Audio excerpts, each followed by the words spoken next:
অগ্নিগর্ভ দিল্লি, আন্দোলনের আগুনে উত্তাল ভারত, থামছে না বিক্ষোভ।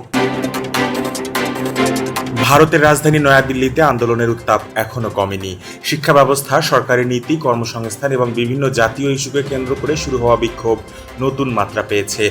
সংসদের বর্ষাকালীন অধিবেশন চলাকালে রাজধানীর বিভিন্ন গুরুত্বপূর্ণ এলাকায় নিরাপত্তা জোরদার করা হয়েছে। দিল্লি পুলিশের সঙ্গে বিক্ষোভকারীদের সংঘর্ষ, লাঠিচার্জ, আটক এবং পাল্টাপাল্টি অভিযোগে দেশের রাজনৈতিক পরিস্থিতি আরও উত্তপ্ত হয়ে উঠেছে।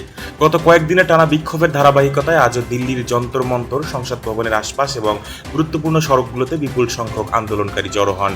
তাদের দাবি, শিক্ষা ব্যবস্থায় স্বচ্ছতা নিশ্চিত করতে হবে, দুর্নীতির অভিযোগে সুষ্ঠু তদন্ত করতে হবে এবং যুব সমাজের কর্মসংস্থানের বিষয়ে কার্যকর পদক্ষেপ নিতে হবে। এদিকে দিল্লি পুলিশের দাবি, সংসদীয় মিছিল নিয়ন্ত্রণ করতে গিয়ে বিক্ষোভকারীদের একাংশের হামলায় বহু পুলিশ সদস্য আহত হয়েছেন। ঘটনার পর একাধিক মামলা দায়ের করা হয়েছে এবং কয়েকজনকে আটক করা হয়েছে। তবে আন্দোলনকারীদের অভিযোগ, শান্তিপূর্ণ কর্মসূচিতে পুলিশ অতিরিক্ত বল প্রয়োগ করেছে, লাঠিচার্জ ও আটক অভিযানে অনেকেই আহত হয়েছেন। সংসদের চলমান অধিবেশনকে কেন্দ্র করে রাজধানীর গুরুত্বপূর্ণ এলাকায় অতিরিক্ত পুলিশ, আধা সামরিক বাহিনী এবং ব্যারিকেড বসানো হয়েছে। নিরাপত্তার স্বার্থে কিছু সড়কে যান চলাচল সাময়িক বিধিনিষেধ আরোপ করা হয়েছে। রাজনৈতিক বিশ্লেষকদের মতে এই আন্দোলন কেবল একটি নির্দিষ্ট দাবিকে ঘিরে নয়, বরং শিক্ষা, কর্মসংস্থান, সরকারি জবাবদিহিতা এবং সাধারণ মানুষের দীর্ঘদিনের অসন্তোষের বহিঃপ্রকাশ।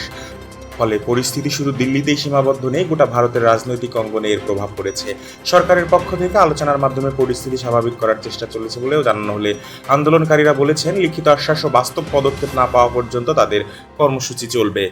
এখন সবার নজর সরকারের পরবর্তী সিদ্ধান্ত এবং আন্দোলনের ভবিষ্যৎ কর্মসূচির দিকে। দিল্লির পরিস্থিতি কোন দিকে মোড় নেয় সেটি এখন ভারতের সবচেয়ে আলোচিত বিষয়। ডেস্ক রিপোর্ট, মামুন মিয়া, ISJ নিউজ।